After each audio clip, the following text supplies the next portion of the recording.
মানচিত্রে যে দেশগুলো তুমি দেখো সবগুলো কিন্তু প্রাকৃতিকভাবে তৈরি হয়নি, মানুষ আসলেই কিছু দেশ শূন্য থেকে বানিয়েছে। এবার দেখে নি পৃথিবীর সবচেয়ে অবিশ্বাস্য কৃত্রিমভাবে তৈরি দেশগুলো। পঞ্চম স্থানে আছে কিরিবাতি। সমুদ্রের পানির উচ্চতা বেড়ে তাদের অস্তিত্বই হুমকির মুখে, তাই স্থানীয়রা কৃত্রিম দ্বীপ বনিয়ে নিজেদের ঘরবাড়ি পানির উপরে টিকিয়ে রাখার চেষ্টা করছে।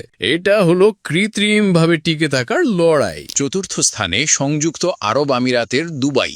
বসবাসযোগ্য খেজুর গাছ আকৃতির দ্বীপ থেকে শুরু করে পুরো পৃথিবীর মানচিত্রের আকারের দ্বীপ। এই শহর সমুদ্রকে খালি জায়গা ভেবে শুধু নতুনভাবে সাজানোর চিন্তায় ডুবে আছে। তৃতীয় স্থানে নেদারল্যান্ড। কল্পনা করো, সমুদ্রপৃষ্ঠের নিচে বসবাস করা একটি দেশ এখনো টিকে আছে। তারা বিশাল এলাকা সমুদ্রের দখল থেকে ফিরিয়ে এনেছে। তৈরি করেছে কৃষি জমি আর শহর যেখানে একসময় শুধু পানি ছিল।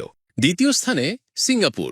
যখন দ্বীপে জায়গা ফুরিয়ে গেল তারা অভিযোগ করেনি, বরং বালি আর পাথর দিয়ে নতুন ভূমি বানিয়ে দেশটিকে আগের তুলনায় প্রায় 1/4 বড় করে ফেলেছে।